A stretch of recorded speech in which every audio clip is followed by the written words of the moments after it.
साथ नैना Shandilya. Middle east में जारी जंग के बीच अब सियासत भी तेज हो गई है। कांग्रेस ने एक बड़ा दावा करते हुए केंद्र सरकार पर सवालों की बौछार कर दी है। कांग्रेस का कहना है कि ईरान और पश्चिम एशिया के इस गंभीर संकट के बीच पाकिस्तान खुद को मध्यस्थ के तौर पर पेश कर रहा है, लेकिन भारत की भूमिका बेहद कमजोर और मुखदर्शक जैसी नजर आ रही है। कांग्रेस नेताओं ने आरोप लगाया है कि जहां एक तरफ पाकिस्तान कूटनीतिक सक्रियता दिखाने की कोशिश कर रहा है, तो वहीं भारत जैसे बड़े और प्रभावशाली देश की आवाज इस पूरे संकट में उतनी मजबूत नहीं दिख रही। वहीं विपक्ष का सवाल है कि क्या भारत ने अपनी पारंपरिक रणनीतिक ताकत खो दी है या फिर सरकार इस मुद्दे पर सतर्क लेकिन चुप्पी की नीति अपना रही है। हालांकि सरकार की ओर से पहले ही यह साफ किया जा चुका है कि भारत शांति, संवाद और स्थिरता का पक्षधर है और हर स्तर पर हालात पर नजर बनाए हुए है। अब बड़ा सवाल यही है कि क्या यह सिर्फ सियासी आरोप प्रत्यारोप है या वाकई वैश्विक मंच पर भारत की भूमिका को लेकर चिंता की कोई ठोस वजह है।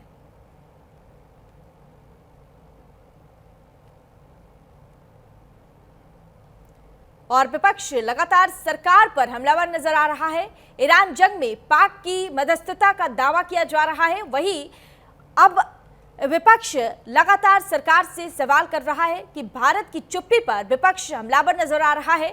मुखदर्शक होने का विपक्ष की तरफ से आरोप लगाया जा रहा है और साथ ही विपक्ष की तरफ से सरकार की नीति पर सवाल भी खड़े किए जा रहे हैं।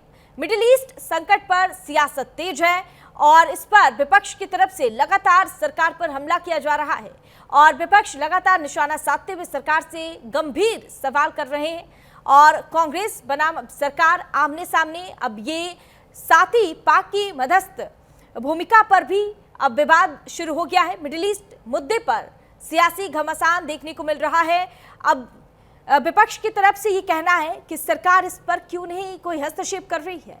कांग्रेस लगातार सरकार पर हमलावर नजर आ रहा है। कूटनीतिक बनाम राजनीति की जंग अब आमने सामने देखने को मिल रहा है। मिडिल ईस्ट में जारी जंग पर अब भारत में भी खूब सियासत हो रही है और सियासी घमासान मचा हुआ है। कांग्रेस का केंद्र सरकार पर बड़ा हमला हुआ है। बता दें आपको, कांग्रेस लगातार सरकार पर हमलावर नजर आ रहा है और साथ ही अब सरकार की भूमिका पर भी सवाल कांग्रेस की तरफ से खड़े किए जा रहे हैं। पाकिस्तान की भूमिका पर कांग्रेस ने दावा किया है। भारत को मुखदर्शक बताते हुए कांग्रेस ने कई सवाल उठाए हैं और कूटनीति पर गंभीर सवाल उठाए हैं। कांग्रेस बनाम सरकार आमने सामने अब देखने को मिल रहा है, क्योंकि जिस तरह से पाकिस्तान मध्यस्थ की भूमिका निभा रहा है, अब उस पर भी विवाद हो रहा है, क्योंकि अब विपक्ष लगातार इस पर सवाल उठा रहे हैं और सरकार पर विपक्ष की तरफ से लगातार हमला किया जा रहा है।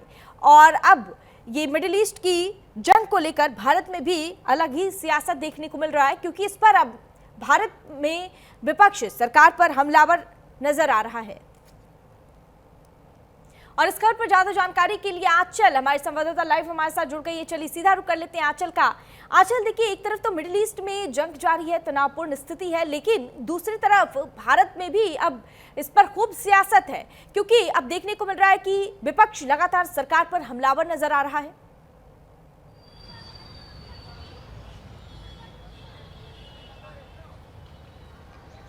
बिल्कुल, देखिए, कल सर्वदलीय बैठक भी बुलाई गई थी और ये बैठक इसीलिए बुलाई गई थी कि जिस तरीके से मिडिल ईस्ट के हालात हैं उस पर एक समन्वय जो है विपक्ष के साथ में बनाया जा सके, विपक्ष से कुछ राय मशवरा किया जा सके, उनके सुझाव लिए जा सके, उन सुझावों के आधार पर सरकार कोई ठोस कदम उठा सके। क्योंकि मिडिल ईस्ट के जो हालात बने हुए हैं इसकी वजह से भारत के नागरिक भी, या यूँ कहें कि पूरा देश कहीं ना कहीं प्रभावित है, क्योंकि कई ऐसे कह सकते हैं ज़िले हैं अलग अलग राज्यों के जहां पर फ्यूल की किल्लत देखने के लिए मिल रही है, एलपीजी की किल्लत भी देखने के लिए मिल रही है और जो प्राकृतिक चीज़ें होती हैं, रिसोर्सेज होते हैं, चाहे हम फ्यूल की बात करें जिसके लिए हम अन्य देशों पर डिपेंड है, चाहे हम ईरान की बात करें, इसके अलावा हम रशिया की बात करें, तो ऐसे में देखिए सबसे ज़्यादा हम ईरान से अपना फ्यूल मंगवाते थे और वहाँ से देखिए जिस तरह से जो तनावपूर्ण स्थिति बनी हुई है, लगातार अमेरिका, इजराइल उनके ऊपर अटैक कर रहा है, जिसकी वजह से जो जहाज आने में पहले दिक्कत आ रही थी, जिसकी वजह से एक किल्लत जैसी स्थिति पैदा हुई।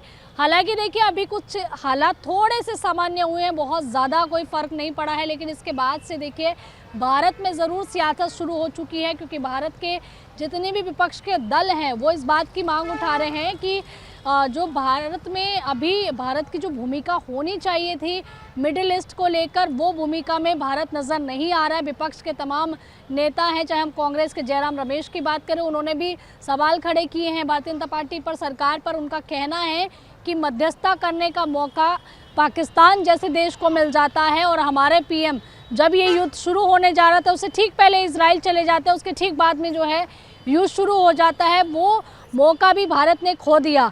अब मिडिल ईस्ट और दूसरी तरफ अमेरिका इजराइल के साथ में मध्यस्थता करने का मौका पाकिस्तान जैसे देश को मिल रहा है, तो इसको लेकर भी कई तरह के सवाल जो है वो सरकार के ऊपर खड़े किए जा रहे हैं।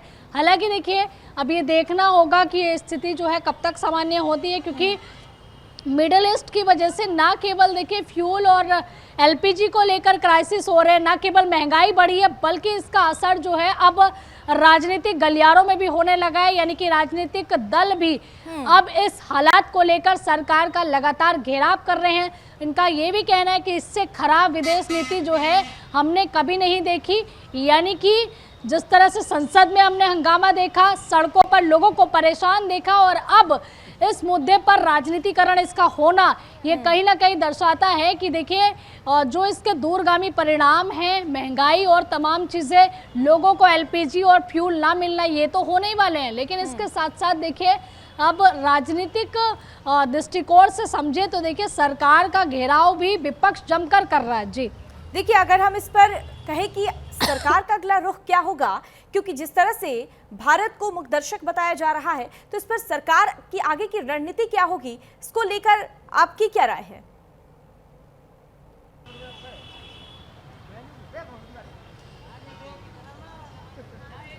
देखिए सरकार की अगर हम बात करें, सरकार ने जिस तरीके से प्रधानमंत्री मोदी ने लोकसभा और राज्यसभा दोनों ही सदनों में भारत को मजबूत रहने के लिए कहा है। उनका कहना है कि हमारे पास पर्याप्त ईंधन है एक लंबे समय के लिए, लेकिन हमें ना पैनिक होना है, ना हमें किसी भ्रम में पड़ना है, ना किसी भी राजनीतिक दल के भड़काने जो भड़काऊ चीज़ें बोली जा रही हैं उनके भड़काने में आना है, बल्कि हमें संयम से काम लेना है, सरकार का ये कहना है। और सरकार ये भी कह रही है कि पर्याप्त हमारे पास चीज़ें हैं, आपको घबराने की बिल्कुल ज़रूरत नहीं है।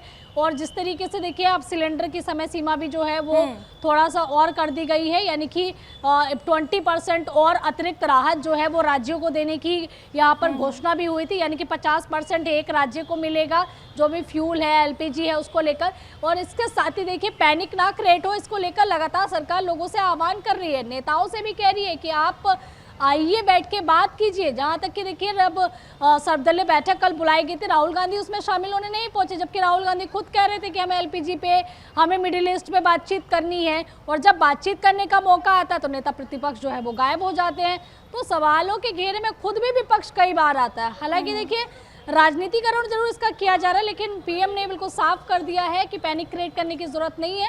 हाँ, इतना ज़रूर है कि कोरोना जैसे जो हालात हुए थे, क्योंकि देखिए ये कोई जो है ये कोई मेडिकल इमरजेंसी नहीं है, कोई बीमारी नहीं है, लेकिन हाँ इतना ज़रूर है कि बिना फ्यूल के गाड़ी नहीं चल सकती है, बिना एलपीजी के चाहे उज्ज्वला के सिलेंडर क्यों ना दिए गए हो सरकार की तरफ से, वो भी नहीं चल सकते। तो ऐसे में थोड़ी सी दिक्कत जरूर है। सरकार ने ये कहा कि काला बाजारी कोई ना करे, आप अगर एक जेन्युइन तरीके से चीज़ों का इस्तेमाल करेंगे, आप काला बाजारी नहीं करेंगे, आप स्टॉक करके नहीं रखेंगे चीज़ों को, तो हालात जो है वो सामान्य चलते रहेंगे।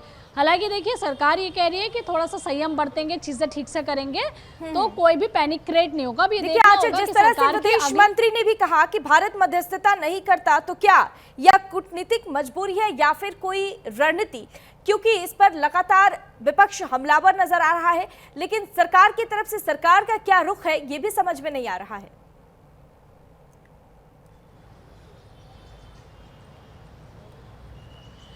देखिए इजराइल हमारा मित्र देश है, अमेरिका से हाल ही में देखिए जो टैरिफ की लड़ाई चल रही थी वो ख़त्म हुई है, दूसरी तरफ ईरान भी हमारा मित्र है। तो भारत के लिए दोनों में से किसी भी देश का पक्ष लेना या विरोध करना वो कहीं ना कहीं काफ़ी ज़्यादा गलत हो जाएगा। इसलिए कोशिश यही हो रही है कि भारत जो है वो एक तरीके से जैसे हमने पहले भी कई चीज़ों में शांत रहकर या फिर मध्यस्थता कर चीज़ों को, हालात को सामान्य करने की कोशिश की है, क्योंकि पीएम एक बात जरूर बोलते हैं कि ये बौद्ध का देश है और हम शांति चाहते हैं और शांति ही जो है, बातचीत ही एक जरिया है किसी भी युद्ध के समाधान का।